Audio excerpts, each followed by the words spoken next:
Hello everyone, welcome to connect with humanities. हम पढ़ रहे हैं French revolution from the textbook of the class 9th NCERT India and the contemporary world. इस chapter के हमने previous part के अंदर outbreak of the revolution, directories rule, इसके अलावा जो फैक्टर्स थे जिन्होंने प्रोवोक किया रिवॉल्यूशन को, फ्रेंच सोसाइटी का जो स्ट्रक्चर था, सोशल स्ट्रक्चर था, इकोनॉमिक स्ट्रक्चर था, एडमिनिस्ट्रेटिव स्ट्रक्चर था, वो हमने कवर किया था। और अगर आपने अभी तक वो पार्ट नहीं देखे हैं तो एक बार प्लीज़ वो पार्ट आप पहले देख लीजिए, ताकि आपको एक सीक्वेंस और एक कॉन्सेंशुअल वे के अंदर अंडरस्टैंडिंग डेवलप हो। तो इस पार्ट में हम कवर कर रहे हैं France abolishes monarchy and becomes a republic. So हमने पिछले पार्ट में कवर किया था जो लुई 16 थे, उन्होंने कॉन्स्टिट्यूशन को साइन कर लिया था, एज वेल एज उन्होंने नेशनल असेंबली से भी रिज़ाइन कर दिया था। बट एक मोनार्क है, उनको अपनी पोजीशन छोड़ने में दिक्कत तो होगी, तो इसलिए उन्होंने ना किंग ऑफ प्रशिया के साथ सीक्रेट नेगोशिएशन साइन कर लिए। वो चाह रहे थे उनकी पावर उन्हें वापस मिल जाए, एज वेल एज जो अदर यूरोपियन कंट्रीज़ थी उनको भी फ्रेंच रेवोल्यूशन से हो रहे डेवलपमेंट से ना दिक्कत हो रही थी काफ़ी, क्योंकि उनके मोनार्कियल रूल को भी खतरा था। तो वो भी चाहते थे कि इसको काउंटर किया जाए, और काउंटर करने के लिए उन्होंने अपने ट्रूप्स फ्रांस में भेजने का प्लान किया। अब इससे पहले ये सब हो पाता, अगर वो ट्रूप्स भेजते, नेगोशिएशंस फाइनल ड्राफ्ट तक पहुंचती, तब तक जो नेशनल असेंबली ने ना उसने प्रशिया और ऑस्ट्रिया के अगेंस्ट वॉर डिक्लेयर कर दिया। और आप देखोगे कि जब वॉर डिक्लेयर किया ना तो थाउजेंड्स ऑफ वॉलंटियर्स थे, उन्होंने आर्मी ज्वाइन कर ली, क्योंकि वो लोग इसको as war against other nation नहीं देख रहे थे, वो उसको देख रहे थे कि war against Kings and aristocrats, कि ये हमारे किसी दूसरे देश के साथ लड़ाई नहीं है, ये वॉर जो लड़ाई है हमारी वो है एरिस्टोक्रेसी से, किंग से, हमें खुद का रूल इस्टेब्लिश करना है। तो यहाँ जो है इनके अंदर फीलिंग थी, जो एंगर था इतना, वो वहाँ काम में आया। तो ये वॉलंटियर्स बन के आर्मी को इन्होंने ज्वाइन किया। और इस टाइम पे एक मर्सेलिस करके सॉन्ग था जिसको पोइट ने लिखा था, रॉजर डी आइल, और ये जो है नेशनल एंथम ऑफ फ्रांस भी है। अब आप ध्यान से देखोगे तो जो रिवोल्यूशनरी वॉर्स होती हैं ना, जो रिवोल्यूशन लाती हैं, वॉर होती हैं, वो अगर आप वॉर लड़ रहे हैं तो ऑब्वियस सी बात है आपको इकोनॉमिक डिफिकल्टीज आएंगी, लॉस भी लेकर आएंगी, क्योंकि वहाँ क्या है, लॉस ऑफ मैन होगा, लॉस ऑफ लाइफ होगा। और अगर वॉर लड़नी है तो आपको पैसा भी खर्च करना पड़ेगा, क्योंकि जहाँ देखोगे आप आदमी तो है, वो पैसा, जो आदमी है वो लड़ाई लड़ने के लिए जा रहे हैं, तो जो फैमिलीज़ हैं उनमें कोई किसी को तो अर्न करने जाना पड़ेगा। तो वहाँ जो वुमेन है ना, उनके ऊपर आ गया वो टास्क, जो लिविंग का या जो फैमिली का ध्यान रखने का पूरा टास्क किस पे आ गया, वुमेन पे आ गया। तो ये कंडीशन है ना वॉर से होती रही। जो अब आप देखोगे कि तो कॉन्स्टिट्यूशन ऑफ 1791 जो कॉन्स्टिट्यूशन था, उसमें पॉलिटिकल राइट्स जो थे ना वो सिर्फ रिच पीपल को थे। क्या थी एलिजिबिलिटी, एक तो आप मैन होने चाहिए 25 ईयर्स एंड अबव, उसके अलावा आपकी जो टैक्स पे जो आप करते हो वो 3 दिन की लेबर की वेज के इक्वल होना चाहिए, कि अगर एक लेबर जितना 3 दिन में कमाता है उसके बराबर अगर आप टैक्स भर रहे हो तो आप एक्टिव सिटीजन हो। और एक्टिव सिटीजन्स को क्या था, वोटिंग राइट था, जो कि सही बात नहीं थी कि वेल्थ को एक क्राइटेरिया बना दिया गया था। तो अब यहाँ और डेवलपमेंट होने लगे कि भाई अब तो फर्दर डेवलपमेंट्स में क्या बनने लगे, पॉलिटिकल क्लब्स बनने लगे। तो ये पॉलिटिकल क्लब्स जो थे ना वो इंपॉर्टेंट रीलिंग पॉइंट थे, ये लोगों के लिए पॉलिसीज जो है ना डिस्कस करने का प्लेटफॉर्म थे। वहाँ वो लोग डिस्कस कर पाते थे कि क्या उनके फेवर में है, क्या उनके अगेंस्ट में है, क्या इसमें चेंजेस होने चाहिए। और इन सारे पॉलिटिकल क्लब्स में जैकोबिन एक क्लब था, वो सबसे फेमस था। अब जो जैकोबिन जो नाम है, ये एक सेंट जैकब, एक फॉर्मर कॉन्वेंट था, उनके नाम है। और कॉन्वेंट क्या होता है, building belonging to a community devoted to a religious life. जो भी एक कोई बिल्डिंग होती है वो एक कम्युनिटी से डिवोट होती है, वो कम्युनिटी कुछ भी हो सकती है, एनी ऑफ द काइंड, जो एक रिलीजियस लाइफ को फॉलो करती है, devotional practices, education, hospitality, treatment, medical care, कुछ भी जो वो प्रोवाइड कराते हैं उसको ये कॉन्वेंट कहते हैं। जो एक क्लब था जैकोबिन, इसके जो सबसे ज़्यादा मेंबर्स थे ना वो थे less prosperous section of the society. और जैसे कि अब इसमें कौन लोग आते हैं, शू मेकर आ गए, पेस्ट्री कुक्स आ गए, वॉच मेकर्स आ गए, डेली वेज वर्कर्स आ गए, ये सारे जो लोग थे नॉन प्रॉस्परस सेक्शन या less prosperous section of the society, basically of third state, ये इनके मेंबर्स थे। और इनके लीडर थे मैक्सिमिलियन रॉबस्पियर। तो मैक्सिमिलियन रॉबस्पियर इनके लीडर थे। और जैकोबिन्स के अंदर एक लार्ज ग्रुप था, वो क्या पहना करता था, वो पहना करता था लॉन्ग स्ट्रिप्ड पैंट्स, जो सिमिलर होती थी डॉक वर्कर्स के। अब ऐसा क्यों पहना करता था वो, तो उनको set them apart from the fashionable section of the society. वो सोसाइटी मतलब नॉबल्स, एरिस्टोक्रेट्स, जो फैशन पे ध्यान देते हैं। अब हर गरीब इंसान के पास तो फैशन को फॉलो करने के पैसे होते नहीं हैं, तो उनसे अलग दिखने के लिए ये लोग जो है लॉन्ग स्ट्रिप्ड पैंट्स पहना करते थे, कि we are not among them we are different from them. और जो नोबल्स है ना वो नी ब्रेशर्स पहना करते थे, ये जो है फैशनेबल चीज़ हुआ करती थी। और जो जैकोबिन्स थे उनको सैन क्लोटस कहते थे, इसका मतलब होता है द वन विदाउट नी ब्रेशर्स। अब जैकोबिन्स जो है ना वो रेड कैप्स भी पहना करते थे। अब रेड कैप पहनने का रीज़न क्या था, क्योंकि ये लिबर्टी को सिंबलाइज करता था। मैंने आपको लास्ट टाइम जो है पॉलिटिकल जो सिंबल्स में बताया था, रेड फर्गियन कैप, वो भी क्या, वो फ्री जो है फ्रीडम को रिप्रेजेंट कर रही थी, लिबर्टी को रिप्रेजेंट कर रही थी। बट जो ये रेड कैप थी ये वुमेन को अलाउड नहीं था पहनने के लिए। अब जैसे जैसे चीज़ें बढ़ती गई, जैकोबिन्स के बारे में हमने देखा, तो there is like summer of 1792। तो उस टाइम पे जो पेरिस के जो लोकल रेजिडेंट थे, एक तो वो पहले से ही एंगर में थे, पहले से ही वो गुस्साए हुए थे काफ़ी। उसके रीज़न थे शॉर्ट सप्लाईज ऑफ फूड, और बहुत ज़्यादा हाई प्राइसेस थी फूड की। शॉर्ट सप्लाईज थी, हमने पहले पार्ट्स में कवर किया था, सीवियर विंटर, बैड हार्वेस्ट, उसका जो है जो बेकर्स थे उसको कैसे एक्सप्लॉइट करने लग गए थे सिचुएशन को, जो लोग जो है वहाँ सिचुएशन और जो है वो क्रिटिकल होती जा रही थी। तो अब जो है, अब इनके पास पॉलिटिकल क्लब है, इनके पास रिप्रेजेंटेशन है। तो जैकोबिन्स जो थे वो 10 अगस्त 1792 को पैलेस ऑफ ट्यूरलिस का जो पैलेस था उसमें घुस गए।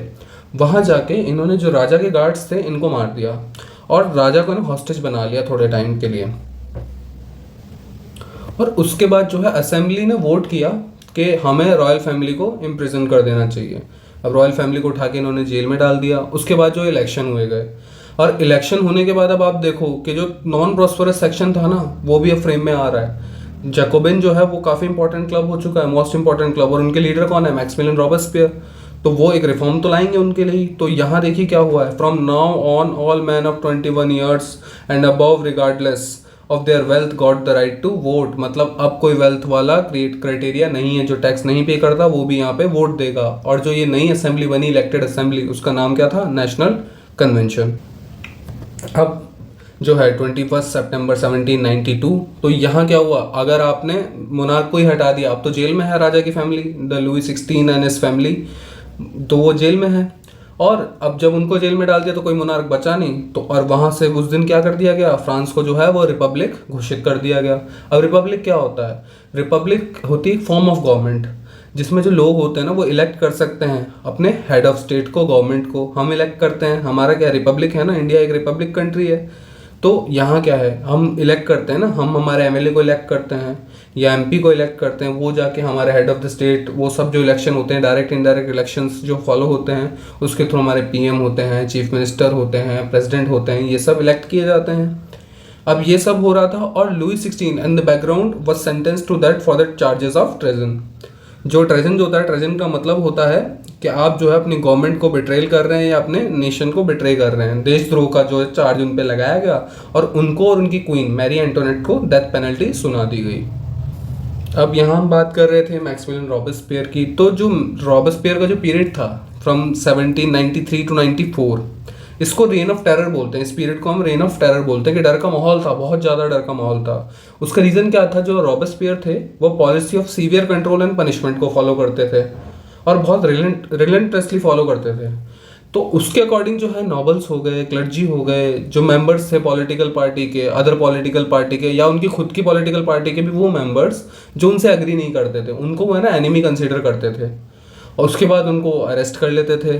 अरेस्ट करने के बाद उनको जेल में डाल दिया जाता था। जेल में डालने के बाद उनका ट्रायल चलता था रिवॉल्यूशनरी ट्रिब्यूनल में।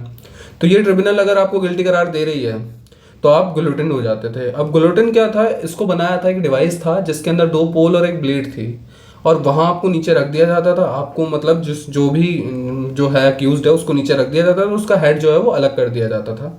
और इसको बनाया था डॉक्टर गुलोटिन ने। इन्हीं के बाद पे इस डिवाइस का नाम पड़ा इसको गुलोटिन। और जिस पर्सन को ये गुलोटिन किया जाता था वो बेसिकली जो इनके जो अगेंस्ट थे, एनिमीज थे, उनको ये इस तरीके से ख़त्म करते थे।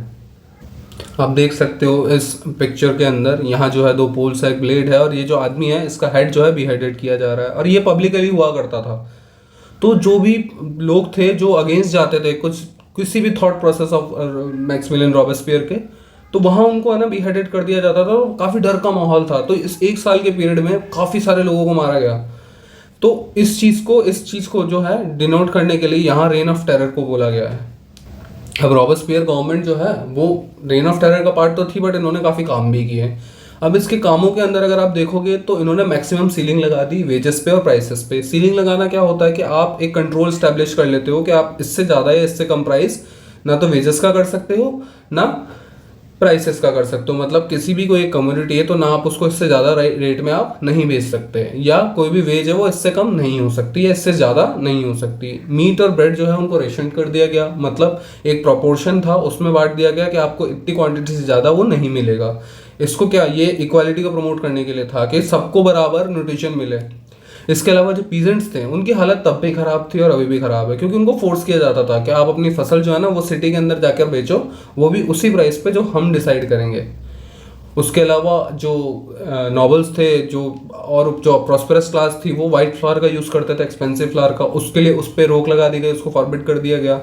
जो सिटीजन्स थे उनको सबको एक इक्वालिटी ब्रेड होती थी, प्लेन ब्रेड होती थी, उसको आपको खाना होता था और आप कुछ और उसके अलावा कंज्यूम नहीं कर सकते। Instead of madam and sir आपको सिटोयन और सिटोयन बोलना पड़ता था। दोनों का मतलब ही सिटीजन होता है। अगर आप मेल को डिनोट कर रहे हैं तो वहाँ सिटोयन यूज होता था और फीमेल को डिनोट कर रहे हैं तो वहाँ सिटोयन।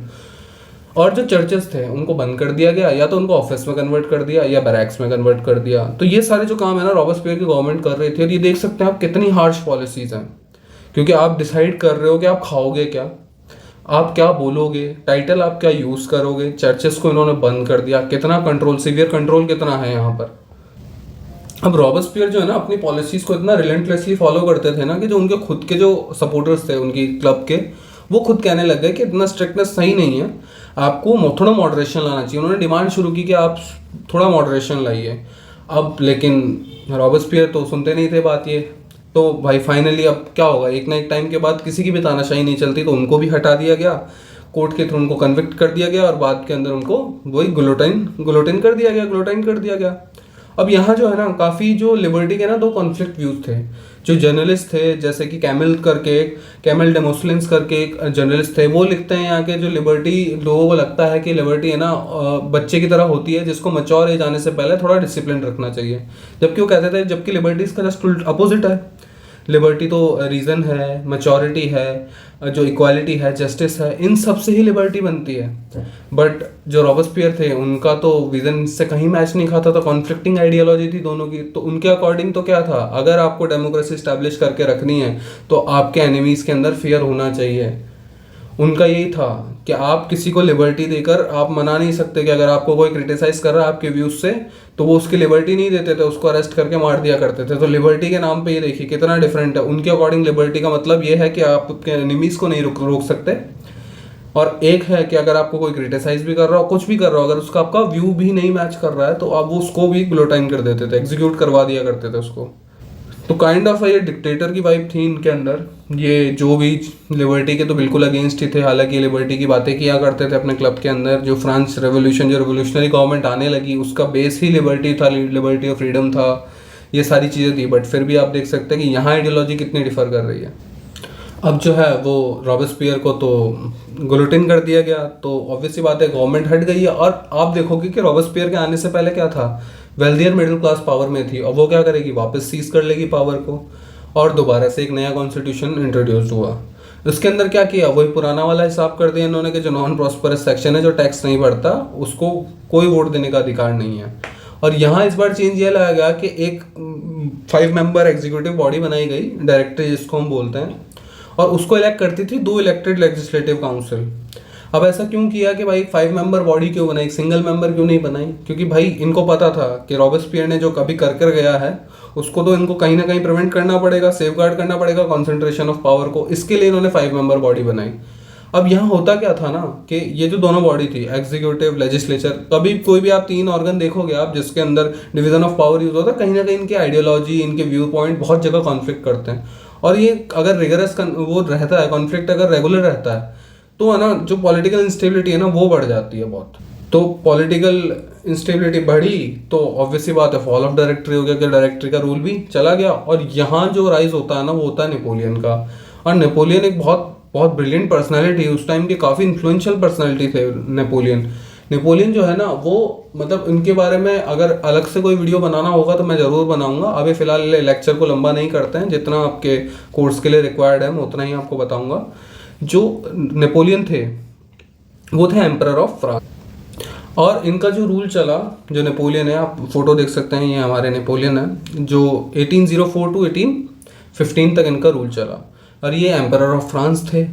इन्होंने एम कर रखा था कि जो नेबरिंग कंट्रीज है ना उसको तो ये कॉन्कर करके रहेंगे, और इनके बेस्ट जो दुश्मन थे ना वो उनको ब्रिटिशर्स को ये समझते थे। तो जहाँ जहाँ तो इनको लगता था ना मोनार्की है, मोनार्की को तो इनको हटा के ये क्या करते थे, वहाँ चले जाते थे, लोगों को प्रोवोक करते थे। जो जनता है वो रिबेल हो जाती थी भाई, कि बगावत कर देती थी वो राजा के रूल के अगेंस्ट, कि नहीं ये क्या हो रहा है, आप फ्रांस को देखो, हमारे पास खुद की रिपब्लिक है तो आपको भी रिपब्लिक लानी चाहिए। उसके बाद वहाँ की जो डायनेस्टीज है ना उसको वो डिपोज करवा देते थे और नया किंगडम बना देते थे। और उसकी जगह क्या बिठा रहे हैं, खुद का ही फैमिली मेम्बर बिठा रहे हैं। मतलब झंडा तो किसका पकड़ा रखा है, रिपब्लिकनिज्म का, बट रूल क्या करवा रहे हैं, खुद ही का करा रहे हैं ना, मतलब खुद ही का एम्पायर सेटल कर रहे थे। तो इनिशियली तो ये ना लिबरेटर की तरह रोज हुए कि किसी भी कंट्री में जा रहे हैं ना कि यार नेपोलियन आ गया है, अब हमें ये लिबरेट करा देगा। बट लास्ट में क्या होता था, कॉन्कर कर लेते थे उस कंट्री को और एज अ डिक्टेटर रूल करते थे वहां पर। तो नेपोलियन ने क्या क्या काम किए, नेपोलियन का जो रोल था ना वो ऐसे स्टैब्लिश होता कि इन्होंने प्रोटेक्शन दे दी प्राइवेट प्रॉपर्टी को। यहाँ इन्होंने, इससे पहले जो है ना अबॉलिशन हो चुका था, फ्रेंच जो ओवरसीज पोजेशंस थे उसमें अब स्लेवरी का अबॉलिशन हो चुका था, बट इन्होंने वापस से रीइंट्रोड्यूस करा दी स्लेवरी, क्योंकि भाई इनको रिसोर्सेज चाहिए थे। इनको है ना फ्रांस को एक बहुत बड़ा किंगडम बनाना था, और अगर बड़ा किंगडम बनाना है तो आपको इंपीरियलिज्म का फॉलो करना पड़ता है, कॉलोनीज बनानी पड़ेगी। उस टाइम पे ये सारे दोनों कॉन्सेप्ट बहुत पीक पे थे। उसके लिए रिसोर्सेज चाहिए, रिसोर्सेज कहाँ से आएंगे, कॉलोनीज से आएंगे, प्लांटेशन से आएंगे, कॉमर्स से आएंगे, और उसके लिए हमें स्लेव्स की जरूरत पड़ेगी। तो यहाँ इन्होंने री इंट्रोडक्शन टू द स्लेवरी भी किया, प्रोटेक्शन ऑफ प्राइवेट प्रॉपर्टी दिया, इकोनॉमिक मेजर्स इन्होंने बहुत लिए, जैसे कि uniform system of weights and measurement इन्होंने इंट्रोड्यूस कराया, जो कि बैक था किससे, डेसिमल सिस्टम से। इसके अलावा इन्होंने जो है फिलोसॉफिकल जो काम किए ना वो ये किए कि इन्होंने जो आउटसोर्स किया जो आइडियल्स थे फ्रेंच रेवोल्यूशन के, इनको, कि दूसरी कंट्री जा रहे हैं वहाँ लिबर्टी को प्रमोट कर रहे हैं, बाकी सारी चीज़ों को प्रमोट कर रहे हैं, जो प्रोपागेंडा है वो ये लेकर चल रहे हैं कि नहीं आप सबको रिपब्लिकनिज्म फॉलो करना चाहिए। तो यहाँ जो है फ्रेंच रेवोल्यूशन के आइडियल्स को इन्होंने आउटसोर्स किया, फ्रांस के रूल को एक्सपेंड किया, क्योंकि वहाँ जाके बिठा किसको रहते हैं, अपनी फैमिली मेम्बर को बिठा रहे थे, और वो किसके हैं, नेपोलियन कहाँ के राजा, फ्रांस के। तो ये रूल कहाँ बढ़ रहा है, फ्रांस का। एडमिनिस्ट्रेटिव रिफॉर्म्स और मिलिट्री रिफॉर्म्स किए इन्होंने, और भी बहुत सारे काम किए, बट अगर हम पूरे काम्स को या एक रोल ऑफ नेपोलियन को लेकर बैठ जाएंगे तो लेक्चर काफ़ी लंबा हो जाएगा। सो इसको अलग से मैं जो इन्फ्लुएंशियल पर्सनालिटीज़ के लिए एक सीरीज़ निकालने वाला हूँ जल्द ही, तो उसमें मैं आपको ये सारी चीज़ें कवर कर दूंगा। अब नेपोलियन क्या है, हर जगह जा जा के रूल तो कर रहे थे यही वाला सिस्टम कि हाँ पहले लिबरेट लाओ, जनता के अंदर रिबेल जगाओ, उसके बाद उनको डिपोज करके खुद का किंगडम बना दो और एक नए खुद के फैमिली मेम्बर को बिठा दो। बट अदर राइवल्स भी हैं, और अब तक ये समझा जाता था कि नेपोलियन को कभी हराया नहीं जा सकता। बट यहाँ क्या हुआ, इस स्पेनिश अल्सर बोला है कि बिल्कुल छाला ही बन गया उनके लिए, कि उन्होंने किसी और को बिठाया, अपने फैमिली मेम्बर को बिठाया, बट जनता को उसका रूल पसंद नहीं आया और जनता ने बगावत कर दी, और वहाँ जो है ना वहाँ से पतन शुरू हो गया, नेपोलियन का जो है पतन वहाँ से शुरू हो गया। और वो ले जाते जो है बैटल ऑफ वाटरलू के अंदर ये हार गए, और उसके बाद थोड़े टाइम बाद इनको डेथ हो गई इनकी। अब हम अगले पार्ट की तरफ चलते हैं, जहाँ ये मेंशन है कि did women have a revolution. तो वुमेन की जो कंडीशन थी ना, अगर आप देखोगे रोल ऑफ वुमेन, तो ये शुरू से एक्टिव पार्टिसिपेंट रहे हैं। जब पहली बार जब ये आउटब्रेक हुआ, जो 14 जुलाई 1789, द डिमोलिशन ऑफ बस्टाइल, तो आप वहाँ देखोगे वहाँ क्या बनी थी, पीपल्स मिलिशिया। उसके अंदर सिर्फ मैन नहीं थे, मैन एंड वुमेन बोथ थे। और ऊपर से अगर आदमी लड़ाई लड़ने जा रहा है तो फैमिली को संभालने के लिए, बैकिंग अप करने के लिए कौन है, वुमेन है। तो वो भी तो रेवोल्यूशन का ही पार्ट है। अगर आपके पास सपोर्ट सिस्टम ही नहीं होगा फैमिली में तो आप आगे कैसे बढ़ोगे। तो वहाँ जो है ना वुमेन ने बहुत इंपॉर्टेंट रोल संभाला, कि वहाँ उन्होंने, अगर आदमी लड़ने जा रहा है तो उन्होंने उसकी जगह ली, earning a wage obviously and taking care of family. ये दोनों काम इन्होंने बहुत अच्छी तरह करे। और आप देखोगे कि इससे पहले भी अगर आप गौर करोगे सोसाइटियल स्ट्रक्चर पे, जो थर्ड स्टेट की जो सारी वुमेन थी वो वर्किंग फॉर लिविंग वाला ही हिसाब था उनका, कि डोमेस्टिक में काम करती थी, फील्ड वर्कर काम करती थी, कोई किसी के फीफ के यहाँ काम कर रहा है, कोई बेकरी में काम कर रहा है, कोई शू मेकर के जैसा काम कर रहा है, कोई स्मॉल बिजनेस चला रहा है। मतलब अलाउ नहीं था बट वहाँ कॉन्ट्रीब्यूट तो कर ही पा रही थी। और जो वुमेन थी ना, इनको एक्सेस नहीं था एजुकेशन का। और जो अमीर थे, जो प्रॉस्परस सेक्शन थे, उनकी जो है रिच मर्चेंट्स थे, उनकी बेटियां बस कॉन्वेंट में पढ़ सकती थी। तो अब क्या हुआ, इनको जो है वेजेस भी आदमी से कम दी जाती थी। ये इशू तो हालांकि अभी तक कंटेम्प्रेरी चलता है कि वेजेस हमेशा वुमेन को कम पे क्यों किया जाता है मैन से। अब ये सारी डिमांड है ना इनके अंदर बढ़ती गई, और आप देखोगे कि अगर रेवोल्यूशनरी आइडियल्स अगर आप सिटीजन्स के अंदर फॉलो कर रहे हो तो सिटीजन्स में सिर्फ मैन तो आते नहीं हैं, वेमेन भी आती हैं, तो उनकी भी डिमांड रोज होगी, उन्हें भी इक्वालिटी चाहिए होगी। तो इन्होंने खुद के पॉलिटिकल क्लब्स और न्यूज़पेपर पब्लिश करने शुरू किए, और इनके पॉलिटिकल क्लब्स में सबसे फेमस क्लब जो हुआ वो था the society of revolutionary and republican women, और इसकी डिमांड क्या थी? Political rights same as man. अब यहाँ डिमांड चल रही थी, बट जब रेवोल्यूशनरी गवर्नमेंट थी ना उसने थोड़े प्रोग्रेसिव स्टेप्स लिए वुमेन के लिए। क्या लिया? पहला जो था इनके लिए स्कूलिंग कंपलसरी कर दी गर्ल्स के लिए। सेकंड थी जो उनके फादर थे, no marriage against their will, जो उनके फादर थे वो उनकी विल के अगेंस्ट जो है उनकी मैरिज नहीं कर सकते, और मैरिज को है वो सिविल कॉन्ट्रैक्ट बना दिया गया अंडर सिविल लॉ। और आप देख सकते हैं डिवोर्स को है ना वो लीगल बना दिया गया, जो मैन और वुमेन दोनों उसके लिए अप्लाई कर सकते थे। वुमेन जो थी वो अब जॉब्स के लिए ट्रेन की जा सकती थी, वो आर्टिस्ट बन सकती थी, छोटा बिजनेस चला सकती थी। तो ये सारे है ना रिवोल्यूशनरी गवर्नमेंट ने रिफॉर्म्स लिए वुमेन के लिए। ऐसा नहीं था कि उनकी तरफ कोई ध्यान नहीं दे रहा था, थोड़े बहुत रिफॉर्म्स हुए, बट उनकी जो डिमांड थी मेन क्या थी? इसमें कहीं भी उनके कोई सी भी पॉलिटिकल राइट का मेंशन नहीं है, ना उनकी वेजेस के बारे में कुछ डिफाइन किया गया है। और इनका जो स्ट्रगल है ना वो चलता रहा, और रेन ऑफ टेरर जब आया तो उस टाइम तो वैसे ही बहुत सारे लोग बिहेडेड हुए, तो इनकी भी बारी आनी थी, क्योंकि रॉबस्पियर के व्यूज से ये भी कहीं मैच नहीं खाते थे, क्योंकि उनके कॉन्स्टिट्यूशन के अकॉर्डिंग क्या था? Only man above 25 years of age as well as जो है जो था 21 ईयर्स ऑफ एज, तो ओनली मैन। और ये क्या चाह रही थी? अपना पॉलिटिकल राइट्स चाह रही थी इक्वल टू मैन। तो यहाँ जो है इनके जो क्लब्स को है ना बंद करा दिया गया, और जो मोस्ट प्रोमिनेंट वुमेन्स थी ना उनको एग्जीक्यूट कर दिया गया। और ये स्ट्रगल फिर भी रुका नहीं, ये स्ट्रगल कंटिन्यूस चलता रहा फॉर द नेक्स्ट 200 ईयर्स। और फाइनली जो वुमेन को राइट टू वोट मिला ना वो मिला 1946 के अंदर। और इनमें जो है ओलम्पिडी गॉर्जस, ये एक बहुत ही इंपॉर्टेंट पर्सनालिटी थी, ये मोस्ट इंपॉर्टेंट थी जो पॉलिटिकल एक्टिव वुमेन थी उनके अंदर। और ये ना प्रोटेस्ट करती थी जो कॉन्स्टिट्यूशन और declaration of man and citizen, rights of man and citizens के लिए, क्योंकि भाई वहाँ क्या होता था, उन्होंने वुमेन को एक्सक्लूड कर दिया था पूरा ही। और इन्होंने ना एक लिखा, एक some of the basic right set लिखा इन्होंने कि भाई वुमेन को भी, women is also born free and remains equal to man in rights. तो यहाँ जो है वो पॉलिटिकल राइट्स की बात कर रही हैं कि जितने मैन राइट्स मैन को अवेलेबल है उतने वुमेन को भी मिलने चाहिए, और सारे पॉलिटिकल एसोसिएशन का वही रूल होना चाहिए। बेसिकली जो हमने declaration of rights of man and citizen पढ़ा था, इसमें ये जो है वहाँ जहाँ वुमेन एक्सक्लूडेड है वहाँ इन्होंने वुमेन को इंक्लूड किया है। तो इनका काफ़ी इंपॉर्टेंट रोल था। इसके अलावा जो नेक्स्ट बड़ा जो सोशल रिफॉर्म्स हुआ ना वो हुआ अबॉलिशन ऑफ स्लेवरी। तो जो फ्रेंच कॉलोनीज थी, कैरेबियन थी, ग्वाडेलूप थी, मार्टिनिक थी, सैन डोमिंगो थी, ये ना इंपॉर्टेंट सप्लाईज थी कमोडिटीज़ के। कमोडिटीज़ जैसे कि टबैको, शुगर, इंडिगो, ये सब इनकी इंटरनेशनल मार्केट में बहुत वैल्यू थी। और जो फ्रेंच मर्चेंट्स थे ना वो एक ये ट्रायंगुलर स्लेव ट्रेड चलता था, ट्रांस अटलांटिक स्लेव ट्रेड, है ना।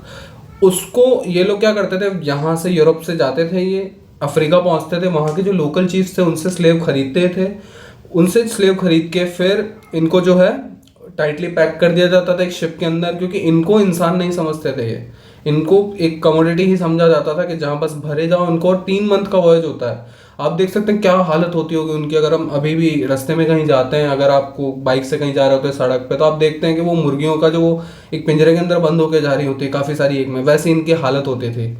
और उसके बाद इनको जो है ना जाके नॉर्थ अमेरिका, साउथ अमेरिका, जहाँ जहाँ बड़े बड़े प्लांटेशन थे ना, उनके जो ओनर्स हैं उनको सोल्ड कर दिया जाता था, और उनसे जो पैसा लेके वो कहाँ जाया जाता था? फ्रांस में। तो ये एक ट्रायंगुलर बन रहा है, देखिए ट्रायंगल बन रहा है, तो इसको ट्रायंगुलर ट्रेड भी कहते हैं, ट्रांस अटलांटिक स्लेव ट्रेड भी बोलते हैं, क्योंकि अटलांटिक के अक्रॉस हो रहा था ये। और इसके चलते जो बॉर्डेक्स एंड नेंटिस थी, इनके ना ये सिटीज़ थी, पोर्ट सिटीज़ थी फ्रांस की, इनकी इकोनॉमिक प्रॉस्पेरिटी बहुत हाई हो गई। किसकी वजह से? स्लेव ट्रेड की वजह से। और आप देखोगे कि फिर अबॉलिशन का जो शुरू हुआ, मैंने आपको अभी थोड़े टाइम पहले जब मैं नेपोलियन के बारे में बता रहा था तब मैंने बताया था कि 1794 के अंदर एक लेजिस्लेशन पास हुआ, जहाँ पे क्या किया इन्होंने, फ्री कर दो सारे स्लेव्स को, जो भी फ्रेंच ओवरसीज पोजेशंस, मतलब कि जो कॉलोनीज के अंदर जितने भी स्लेव्स हैं सबको फ्री कर दिया जाए। बट यहाँ पावर में कौन आते हैं दोबारा? यहाँ राइज ऑफ नेपोलियन होता है 1804 के अंदर, 1814 1815 तक रूल किया उन्होंने। तो 1804 के अंदर उन्होंने री इंट्रोड्यूस करा दिया स्लेवरी को। रीज़न क्या था? एक्सपेंशन के लिए क्या चाहिए? रिसोर्सेज। वो कहाँ से आएंगे? वेल्थ से आएंगे। तो जो ट्रेड है वो ट्रेड से ही तो आएगा। और आप बता सकते हैं, आप अभी मैंने आपको बताया जो 90s थी, बॉर्डर्स थी, इनकी इकोनॉमिक प्रॉस्पेरिटी कितनी हाई थी, तो उनको रिसोर्स चाहिए थे और वो कहाँ से मिल रहे थे? स्लेव ट्रेड से। तो इसलिए इन्होंने दोबारा से रीइंट्रोड्यूस करा दिया स्लेवरी को। फिर जो 1848 के अंदर जाके, after very long time, like around आप देख सकते 44 ईयर्स आफ्टर, तो ये जो है स्लेवरी को फाइनली अबॉलिश कर दिया गया। और यहाँ जो है ना स्लेव्स के लिए टर्म यूज होती थी, नीग्रोज जिन्हें बोलते हैं, ये बेसिकली साउथ ऑफ सहारा के अंदर जितने भी अफ्रीकन रीजन है वहाँ के लोगों को बोला जाता है, जो कि बहुत डेरोगेटरी टर्म है। अब यहाँ रेवोल्यूशन ऑफ एवरीडे लाइफ की बात हो रही है, तो यहाँ ना काफ़ी सारे चेंजेस हुए, जैसे कि abolition of censorship, freedom of press. इससे पहले जो ओल्ड रूल था ना, उसके अंदर जो नॉबल्स थे, क्लर्जी थे, अगर उनको कोई क्रिटिसाइज करता था ना तो वो उसको सेंसर कर देते थे, उसको काट दिया करते थे, उसमें काट छाट करके फिर पब्लिक के सामने वो चीज़ लाई जाती थी। तो यहाँ अबॉलिशन ऑफ सेंसरशिप हुआ। आप देख सकते हैं जीन पॉल मराट थे, ओलंपेडी गॉर्जेस थी, इसके अलावा क्लॉडियस थे, ये सारे जो रिवोल्यूशनरी जर्नलिस्ट थे, ये कॉन्स्टिट्यूशन के अगेंस्ट भी लिखते थे। इवन दैट मैक्सिमिलियन रॉबेस्पियर के अगेंस्ट भी लिखा है कि what is two conflicting ideas about liberty. तो ये इन्होंने काफ़ी चीज़ें लिखी। यहाँ हमको पता पड़ता है कि ये रिवोल्यूशन आया एवरीडे लाइफ के अंदर, इसका इम्पैक्ट बहुत बहुत गहरा इम्पैक्ट पड़ता है। न्यूज़पेपर तो बहुत इंपॉर्टेंट की हुआ करती थी। आप खुद देखेंगे इंडियन नेशनल मूवमेंट अगर आप पढ़ते हैं तो वहाँ न्यूज़पेपर का काफ़ी इंपॉर्टेंट रोल है। किसी भी जगह पे जो है वो बुक्स होती हैं, सॉन्ग्स होते हैं, उनको सुना के, जो जनता पढ़ लिख नहीं सकती उनको स्पीचेस सुनानी पड़ती हैं। तो स्पीचेस सुनाने के लिए अगर आप पब्लिकली सुना रहे हो, तो अगर आपके पास सेंसरशिप होगी तो आप उनको एक्चुअल कंटेंट थोड़ी प्रोवाइड करा पाएंगे। तो अगर आप उनको इन्फ्लुएंस करना है आपको, तो it should be honest, it should be real, कि आप कोई इसमें काट छाट नहीं होनी चाहिए, कोई एडिटिंग नहीं होनी चाहिए। जो जैसा है वो जो लिख रहा है, जो राइटर जो लिख रहा है, वैसा ही उसको सामने आना चाहिए। इसके अलावा फ्लो ऑफ रेवोल्यूशनरी आइडियल्स हुए यहाँ। अब देखोगे कि ये पीपल टू पीपल होने लगे, लोगों को लिबरेट होने लगे। लोग लिबरेट होने के लिए उन्होंने जो नेशन की जो वॉर थी उसको उन्होंने war against aristocracy and kings समझा। वहाँ जाके वो volunteer as a volunteer admit होने लगे आर्मी के अंदर। तो ये आप देख सकते हो इन सब का इम्पैक्ट क्या पड़ रहा है, क्रिएशन ऑफ नेशनल यूनिटी।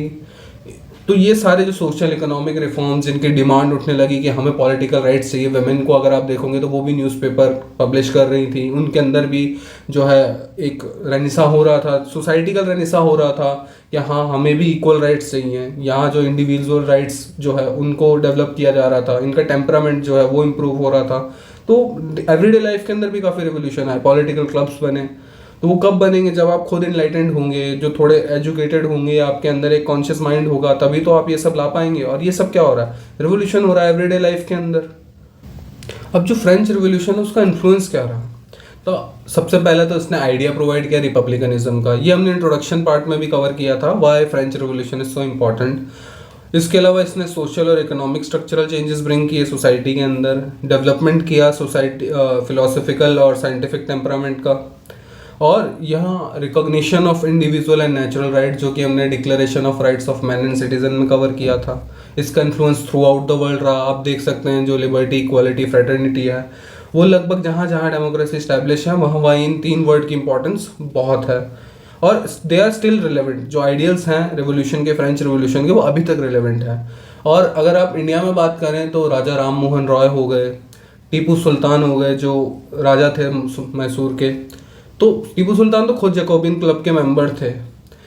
तो ये लोग क्या हो रहे हैं, ये इसके आइडियल्स थे ना फ्रेंच रेवोल्यूशन के, इससे काफ़ी इंस्पायर थे और उन्होंने काफ़ी सारे सोशल रिफॉर्म्स लाए। जो ये डेसिमल सिस्टम था, ये इकोनॉमिक रिफॉर्म, जो वेट्स ऑफ मेजर का सिस्टम था, ये टीपू सुल्तान ने अपनी टेरिटरी में इंट्रोड्यूस किया था। जो आप देख सकते हैं कि लिबर्टी, वुमेन की जो राइट्स की बात हो रही हैं, जो ओलंपेडी गॉर्जेस और इन सब की फ्रेंच रिवोल्यूशन के बारे में जब इन्होंने पढ़ा कि हाँ, तो सती जैसी इवल प्रैक्टिस है उसको इन्होंने बैन कराया, एजुकेशन की इंपॉर्टेंस पे बहुत ज़्यादा जोर दिया। ट्री ऑफ लिबर्टी जो है, आप अगर लिबर्टी को देखोगे, tree of liberty Tipu Sultan ने लगाया था चादर देवी टेम्पल के अंदर। तो यहाँ आप देख सकते हो कि इसका इन्फ्लुएंस कहाँ रहा है, थ्रू आउट द वर्ल्ड रहा है। आप दुनिया की हर रिपब्लिक या डेमोक्रेसी के कॉन्स्टिट्यूशन में आप मेंशन कर लोगे फ्रेंच रिवोल्यूशन के आइडियल्स को। तो इसी के साथ जो है हमारा ये चैप्टर ख़त्म होता है। और अगर आप इस चैप्टर को पसंद करते हैं, अगर आपको ये कंटेंट अच्छा लगा, बनाने का तरीका मेरा अच्छा लगा, तो आप प्लीज़ हमें अगर इसे शेयर कीजिए। जो नीडी वंस हैं आप उनको शेयर कर सकते हैं, कि everyone is not having such resources to pay for the coaching classes. तो आप उनको शेयर कर दीजिए, इसका आपका कोई कॉस्ट नहीं लगेगा, बट जिसको चाहिए उसको हेल्प मिल जाएगी। और अगर इस लेक्चर में, अगर आपको पढ़ाने के मेथड में अगर कोई इम्प्रूवमेंट देना है, अगर आपको कोई कमेंट करना है, तो आप हमें कमेंट के अंदर फीडबैक शेयर कर सकते हैं। इसके अलावा अगर आप चाहते हैं जो क्वेश्चंस हैं इसके, उस पर भी अलग से मैं जो है वो उसके सॉल्यूशन तो हालांकि बताना सही नहीं रहेगा, अगर इतना मैंने आपको आराम से समझाया तो यू कैन क्रैक दिस। और अगर आपको उसके मेथडोलॉजी जानना है कि कैसे अप्रोच करना है क्वेश्चन को, तो उसके रिगार्डिंग अगर आपको वीडियो चाहिए तो आप कमेंट सेक्शन में बताएं, हम अलग से उसको ज़रूर बनाएंगे। और इस चैनल को आप सब्सक्राइब कीजिए, लाइक कीजिए, और जिनको नीड है उनको शेयर कीजिए। Thank you very much.